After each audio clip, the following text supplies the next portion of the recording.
Assalamu alaikum. Hello and welcome to the Mansuri Show. I'm your host, Arif Mansuri, and today I'm at the High Commission of Pakistan in Ottawa, and it's my distinct honor and a pleasure to have His Excellency Muhammad Saleem, the esteemed High Commissioner of Pakistan to Canada, with me. First of all, I'd like to welcome to you, His Excellency, for joining us today. Most welcome, Mansuri Saab. Thank you for having me on your show. Before we begin our conversation, I'd like to present a short introductory video of His Excellency Muhammad Saleem. So let's watch it together. Here on the Mansuri Show, it is always a privilege to bring you voices that shape Pakistan's presence on the global stage. Today, we are honored to introduce a diplomat of depth, experience, and quiet authority, His Excellency Ambassador Muhammad Saleem, High Commissioner of Pakistan to Canada. Since January 2025, Ambassador Saleem has been serving in Ottawa at a time when Pakistan-Canada relations and engagement with a vibrant Pakistani diaspora carry growing importance. Since assuming his responsibilities in Ottawa, Ambassador Saleem has been actively engaging Canadian political, diplomatic, business, and community circles, reflecting a hands-on approach to strengthening Pakistan-Canada relations. He joined the Foreign Service of Pakistan in 1995, beginning a career that reflects steady progression, institutional trust, and a deep understanding of diplomacy. Over the years, he has served at the Ministry of Foreign Affairs in Islamabad in multiple key roles, from early assignments in the late 1990s to Deputy Director, Director, and Director General, and most recently as Additional Foreign Secretary in 2023 to 24.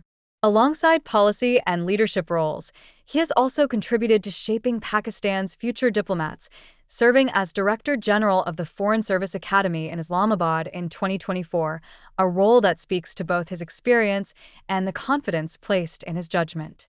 His diplomatic journey has taken him across continents.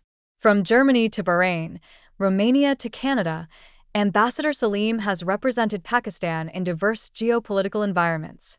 Notably, he also served as High Commissioner to Tanzania, with concurrent accreditation to the East African Community, further expanding his global diplomatic footprint.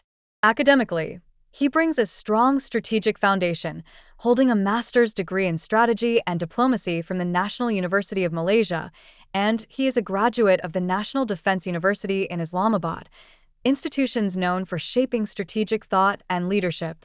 Fluent in English, Urdu, and German, and grounded in both professional and personal values, he represents a blend of experience, discipline, and global perspective.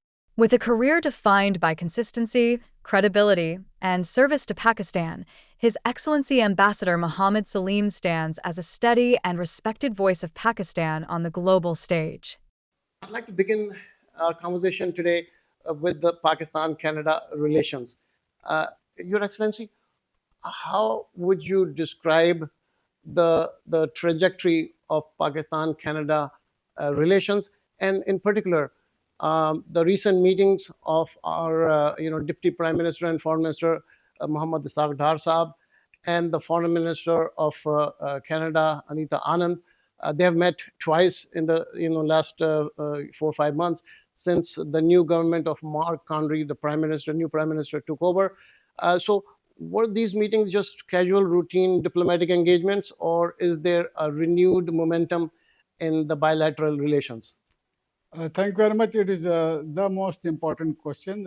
Pakistan-Canada bilateral relations were always free of any political irritants.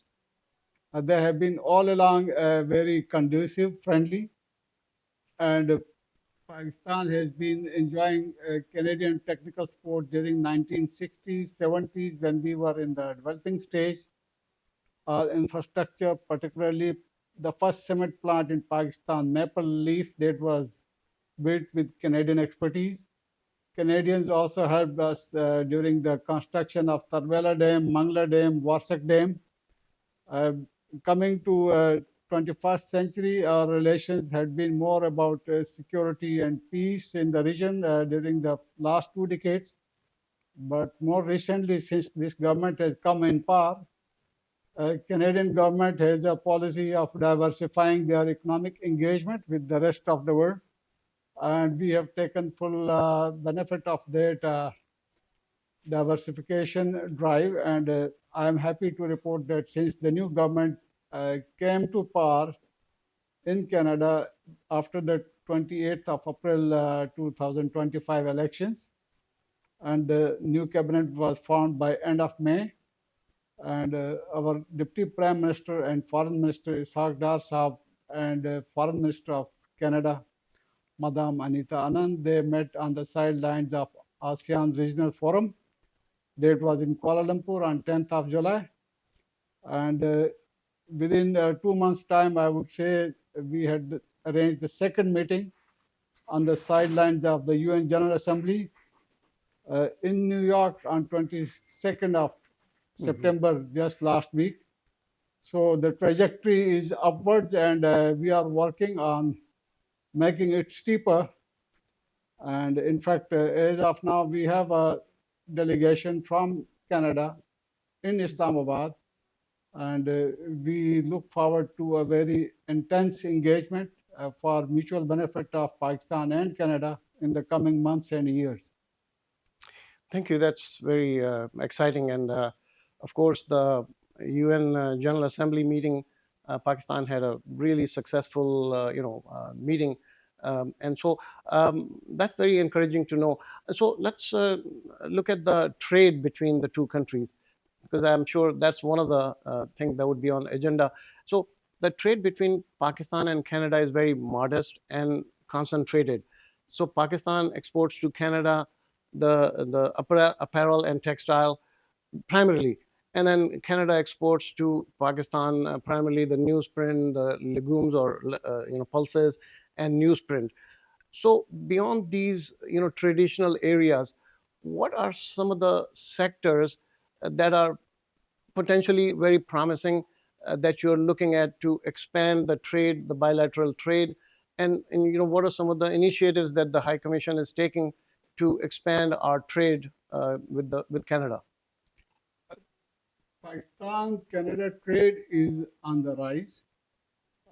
For example, in the last calendar year, Pakistani export of goods to Canada was around $460 million US. Canadian exports to Pakistan valued around $220 million US dollars. That was trade in goods. Similarly, Pakistan exports to Canada in the services sector in the last financial year was $208 million US dollars. And in IT alone, our exports to Canada last financial year valued $117 million. Similarly, Pakistani diaspora remittance from Canada to Pakistan during the last year was around $620 million. So these values, if you sum them up, it crosses $1 billion. We are trying to diversify the products which are being traded between the two countries. In addition to textiles, pharmaceuticals, surgical goods, sports goods, we are primarily focusing on enhancing the collaboration in services sector trade. And in that, ICT is the most promising and low-lying fruit. We did organize a delegation visit from Pakistan to Vancouver. There was an IT summit in Vancouver. It is an exhibition, information communication technology. We had 5 companies from Pakistan which came to attend that event. That was in May. So we are trying to diversify Pakistan's exports to Canada. The only problem we have is Canada is the second largest country area-wise, but the population, the consumer market, it has a population of 42 million plus people. So you really have to find the niche areas where there is still scope. Otherwise, if you only talk of goods, then you also have to see the market size. Right. I think we are, as of now, the basmati rice, the Pakistani spices, Pakistani oranges, Pakistani mangoes, Pakistani textiles, whether they are garments, they are bed linen, they are hosiery items. our exports meet the local demand. Let me ask you about the student permits. In this year, the student permit approvals for Pakistani students to Canada has sharply declined.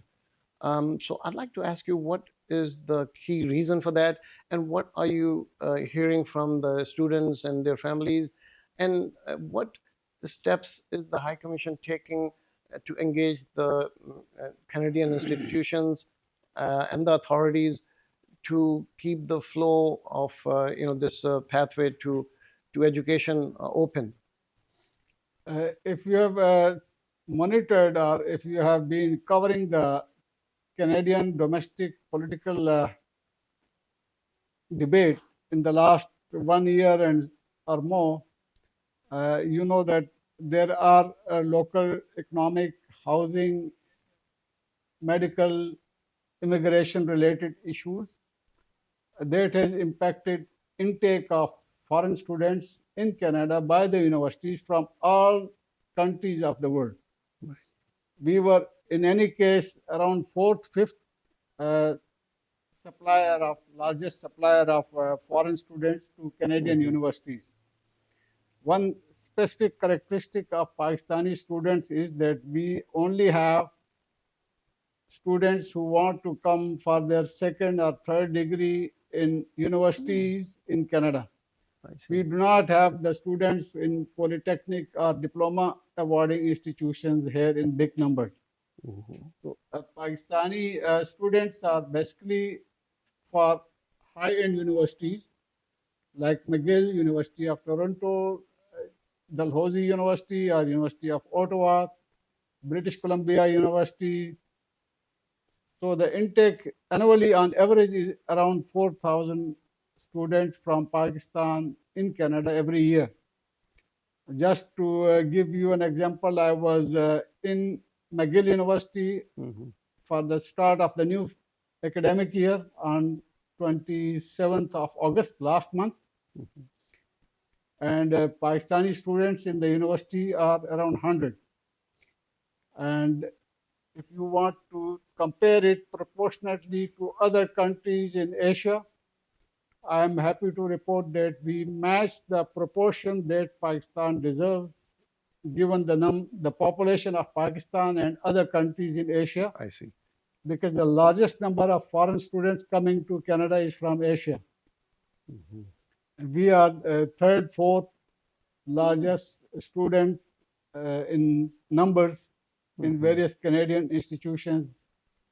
So I'm not, I would say that yes, the number of applicants may be more, but the annual intake has been on the steady increase rather than stagnant or rather than declining.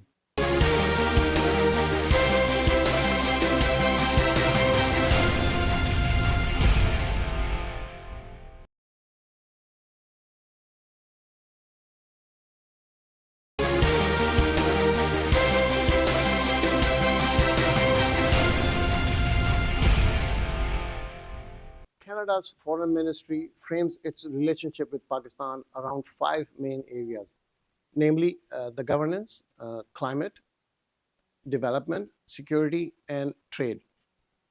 From your perspective, which of these areas show the strongest alignment today, and what are the key obstacles, such as visa delays, tariff barriers, or limited student mobility, that you believe must be addressed to make the partnership more effective?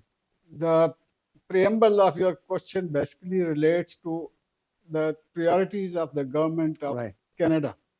Similarly, the government of Pakistan has its own priorities when it comes to its foreign policy goals, objectives being promoted abroad. I had the opportunity to meet the Honorable Prime Minister of Pakistan just last week. And let me tell you that our priorities are almost similar to what Canada wants to do in Pakistan.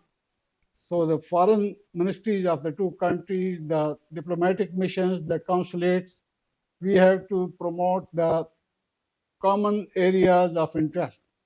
where there is mutual benefit and where there is mutual willingness. In Pakistan, we have primary goal to promote investment and bring in investment from Canada.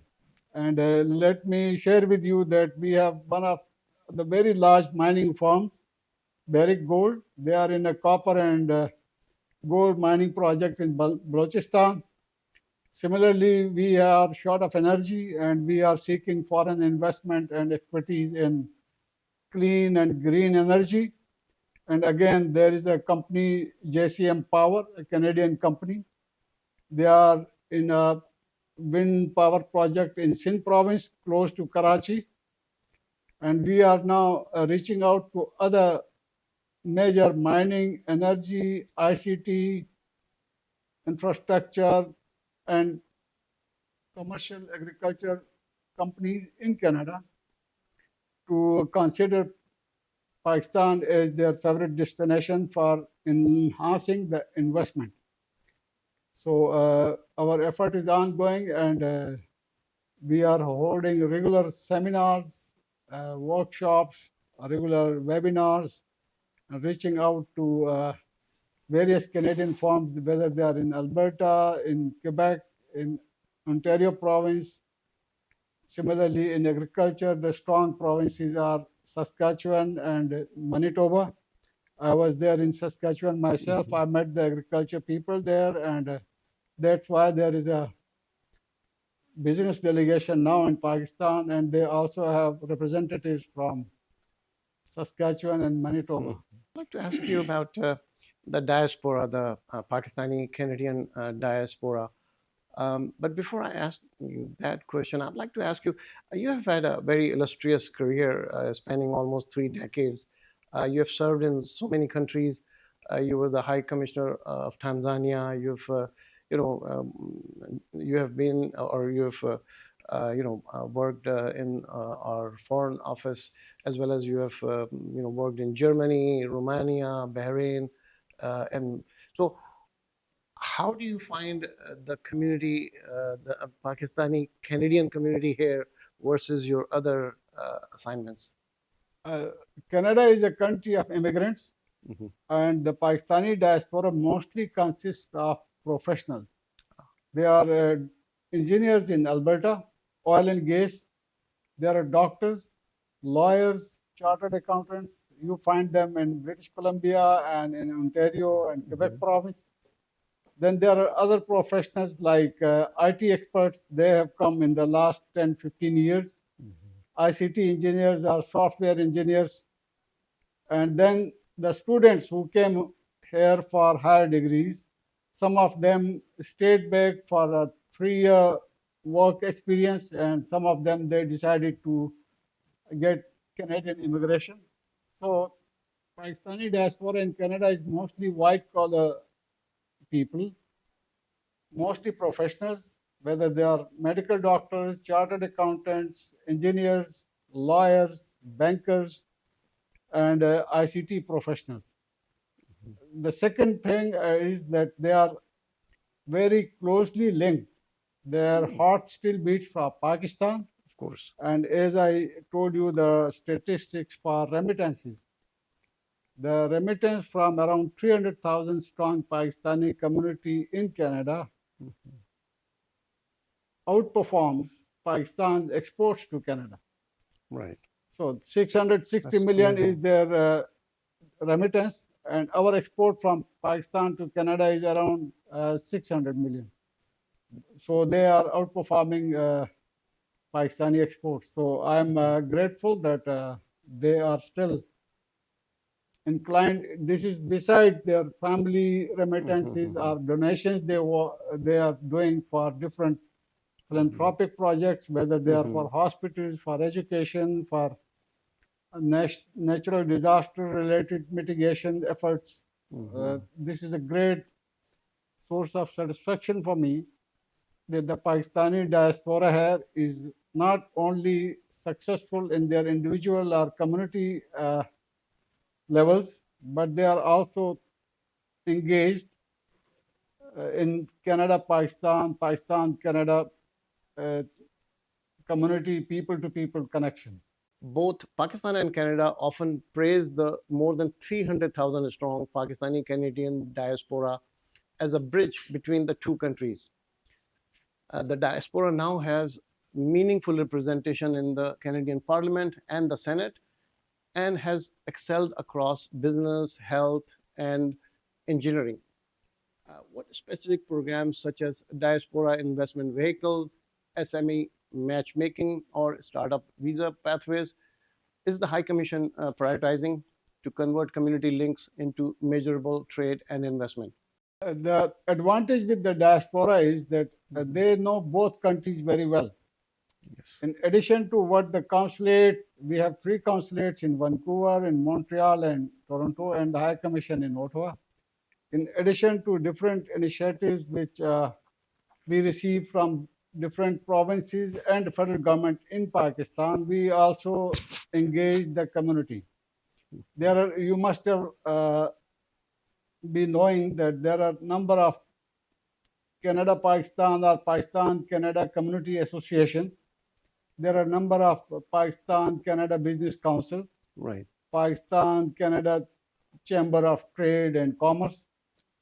So many of these community organizations are already working on enhancing economic, trade, commerce, investment related ties. One major initiative they are taking is they organize regular delegations visits from Pakistan to Canada and from Canada to Pakistan. So what the consulates and High Commission are doing, we facilitate their visa processing, we facilitate their meetings, whether they are bringing a delegation from Pakistan to Canada or they are taking a delegation from Canada to Pakistan, whether it's in Karachi, in Lahore, Faisalabad, Sialkot, or any other city, or in Islamabad. So that is the job of the High Commission and consulates. We have a trade and investment wing here. Similarly, Canadian High Commission in Islamabad, they have a trade commissioner. So we organize and we exchange notes and we plan the visits and their meetings and we facilitate each other's delegations. Pakistan has recently faced severe flooding.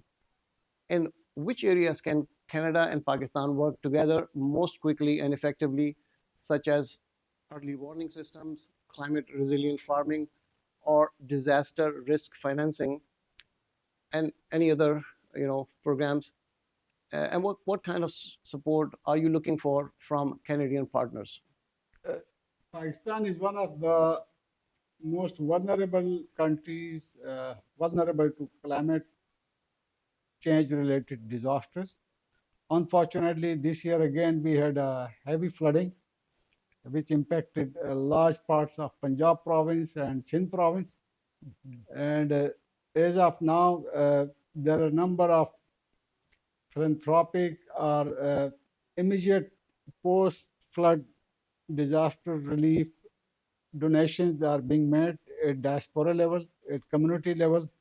The government of Canada also chipped in an amount to different partners which they are working in Islamabad with Canadian High Commission for disaster relief. And the third thing, as you said, what can be done at the policy level, at government to government level. This climate change is a global phenomenon. We are one of the most vulnerable countries. Like this year, you saw there was number of wildfires across Canada throughout the summers. And it impacted from east coast to west coast, from north to south. So climate change is a common global phenomenon. It is impacting the entire planet. And there is a proper United Nations climate mitigation plan, and number of projects and initiatives in that plan include like carbon gas emissions. The developing countries have to reduce their carbon gas emissions. Same is the case for the developed world. And there is a carbon emission fund. You can get relief and assistance through the World Bank, through IMF and through donor countries under the Paris Agreement on Climate Change. Similarly, they have a United Nations Framework Convention on Climate Change. It is based in Germany, at Bonn. They have number of initiatives and projects. You have another organization called United Nations Framework Convention to combat desertification. This secretariat, this technical body is also based in Bonn, Germany. So it is for the government of Pakistan. We have a climate change ministry, and they are taking different mid-term, immediate term, and long-term initiatives to make Pakistan safer and to reduce the disasters being caused by recurring floods in Pakistan. Similarly, we have the National Disaster Management Authority. They have built their capacity to a large extent. Now they have provincial disaster management authorities in all 4 provinces in Pakistan, including they have NDMA offices in Azad Jammu and Kashmir in Muzaffarabad, and also in Gilgit-Baltistan. So it is a multi-level task to build the capacity of provinces, to build the national capacity, and NDMA is doing a good job on that as regards early warning and informing people and to try to save as many human lives as possible. And similarly, at international level, Pakistan can work together along with Canada in the UN to get maximum support to make plans to minimize the disasters being caused by natural disasters like floods. Canada's new Forced Labor in Supply Chain Act requires Canadian importers to file annual reports on preventing forced and child labor. How is the High Commission helping Pakistani exporters, especially in textile and leather, meet the due diligence requirements, so that the shipments are not disrupted? If you see the value of Pakistani export products to Canada, the bulk of Pakistani exports are textile products. Right. And if you may be knowing that Pakistan is already working with the European Union on a special project called GSP Plus. I see. So there are some 28 benchmarks for any country in the developing world to qualify for the GSP Plus scheme of the European Union. And the 2-3 points you raised, like child labor or like Those are already other addressed. factors, they are already human rights. They I are see. already part of that scheme. That's why Pakistan's exports of textiles to North America and to European Union have been gradually increasing in the last 10 years. So Pakistan is already aware of these labor rights or child rights related conventions. We are already signatory to most of them. And our industry and private sector is complying with those standards. Safety, the number of employees in a workstation, what is the working environment there. And you have to pass the quality control test, which also includes labor rights and child rights and safety at the workplace. These compulsions are known to our industry, and they are in compliance of that. So these are not an issue They for are us. not new, and we have not been impacted by Any of this law. Yeah. Just out of curiosity, you had mentioned that the Pakistan's export to Canada of textile and apparel is 400 or some million. How much of it that is textile? What percentage? 70% of Pakistan's exports is textile see. related products. I see. Your Excellency, with PIA's Canada service suspended in September 2025 due to aircraft maintenance, what step is the High Commission taking with Canadian regulators and airports to restore service, increase frequencies, expand routes, and strengthen cargo corridors to support bilateral trade? The PIA service was suspended by PIA in Pakistan. Oh, It was not suspended by to Canada. Canada. Oh, I see. So we have a small aircraft fleet, and these aircraft had to meet regulatory and compulsory mandatory maintenance and overhauls. So that was a decision internal to PIA, but this was just for 1 month, and I think it will not impact the trade negatively.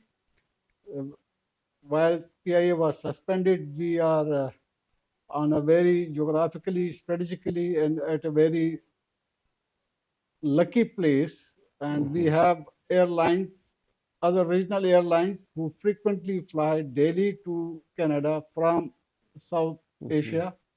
We have connecting flights of other regional major airlines, so it will not impact our travel. But this 1 month long suspension was PIA's decision. Your Excellency, you took over the charge at the High Commission of Pakistan in Canada in December 2024, and you have accomplished a lot in this short period of time. I'd like to ask you, what are some of your priorities in the near term and the long term as the High Commissioner of Pakistan in Canada? My first priority is to continue with the momentum that has been generated in it of political engagement at the top level.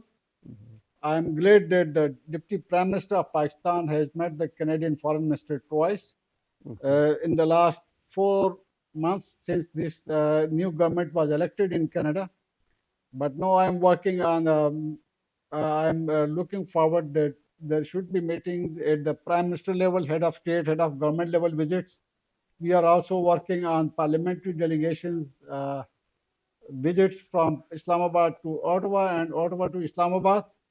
And then we also are working on sending a big Canadian business delegation. They call it trade mission, I see. a Canadian trade mission to Pakistan. This is my immediate next six up to 6 months time, and then we will see what is the value of trade, the volume of investment by the end of this year, and then we will make a roadmap for 2025 and beyond, 2026 and beyond.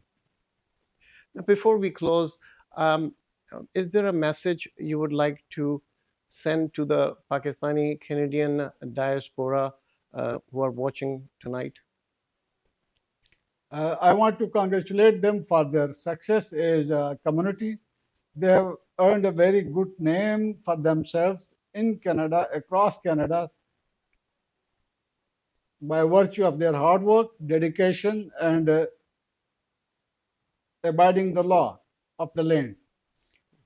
In addition to being successful at individual or family level, I would urge them to contribute to Pakistan-Canada relations, because people-to-people connections, people-to-people friendship helps the two countries, the two governments to enhance bilateral relations. So I have been telling friends, Pakistani community friends, that whenever they visit Pakistan, they should take a Canadian family along. If they are staying there for 2 months, they can host them for 10 days, and the Canadian guests can come back. Similarly, if they are visiting some very unique tourist attraction places in Pakistan across Makran coast, Right. the Makran coastal highway, or interior Sindh, interior Punjab, interior KP, or Balochistan, or if they are going for a trip to the Gilgit-Baltistan, to Swat, to Naran, Kagan, or Neelam Valley in the Jammu and Kashmir, they should take at least one Canadian friend with them, whether they are going on summer vacations or on winter holidays. Thank you so much. And Pakistan is definitely really beautiful. I was there just recently, a few months ago, and you're absolutely right. Your Excellency, thank you so much for sharing your time, your insights, and your vision. It's really been my distinct honor and pleasure to host you here at the High Commission of Pakistan. Thank you so much. Thank you very much. Thank you for having us, and thank you for the visit. And for our viewers, Thank you so much for joining us. Please keep watching the Mansuri Show. Keep reading our newspapers, Pakistan Link, Urdu Link. Keep sending us your feedback, your comments at the address on your screen. And above all, stay connected with Pakistan. Till the next time, Khuda Hafiz.